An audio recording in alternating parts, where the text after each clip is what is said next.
Hello guys, today we'll be reviewing Jujutsu Kaisen chapter 262. This chapter was relatively a short chapter due to Gege being sick.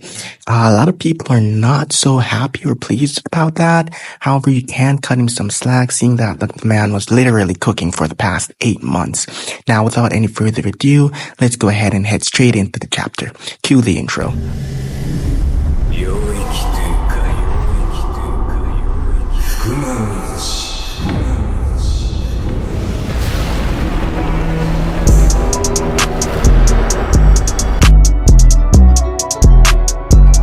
Starting with the cover, we get Yuta in Gojo's body after using Kenjaku's curse technique, and of course we also have Sukuna in his Ian era form.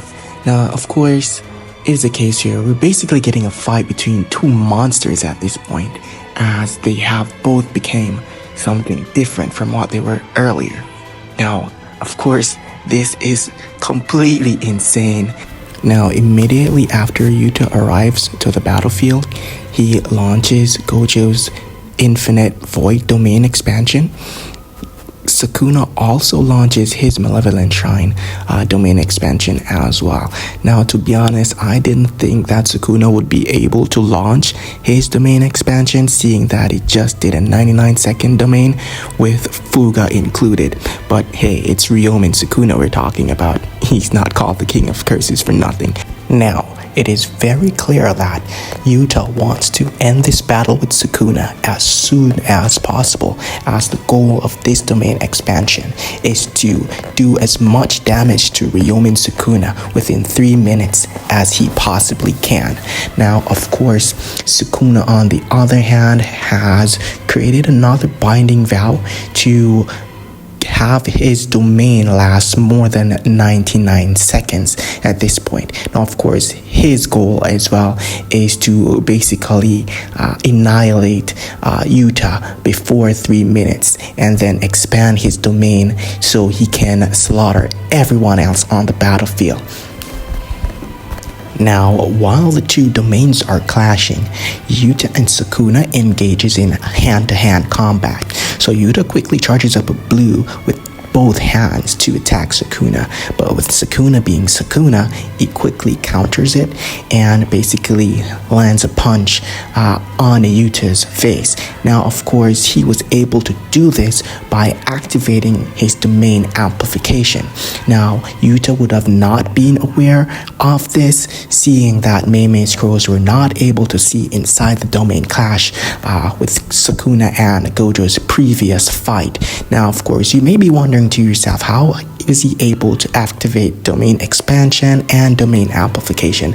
Now, of course, the answer to this is it's Sukuna we're talking about. Now, of course, now with Sukuna and Gojo, anything is possible.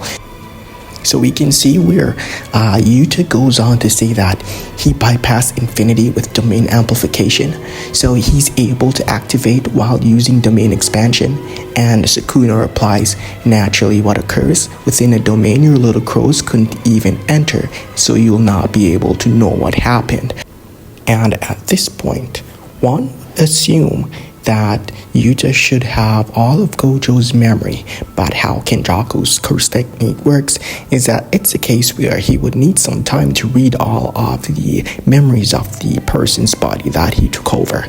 Now, with Yuta heading straight to the battlefield after gaining control of Gojo's body, he would not have been able to read the memories of Gojo's previous battle with Sukuna to see all of that information.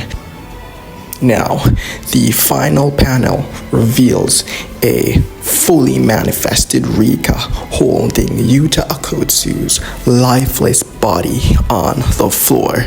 Now, of course, after completing Kenjaku's curse technique, naturally one would assume that Yuta's body would be dead at this point.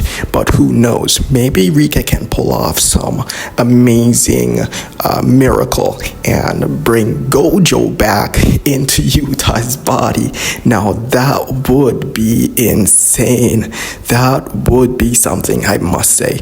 But in any case, Yuta is dead at this point based on what I'm seeing here, and the chapter closes out with that.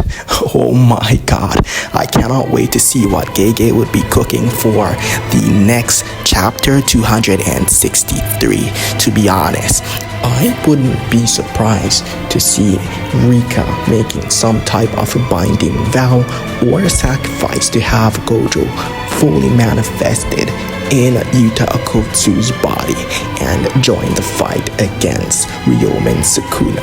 I think that would be insane. But of course, that's the end of the chapter, and I will be doing predictions and leaks when the leaks come out from Miyamura, and of course I'll have those videos posted up, so you can like and subscribe. I'll catch you in the next one.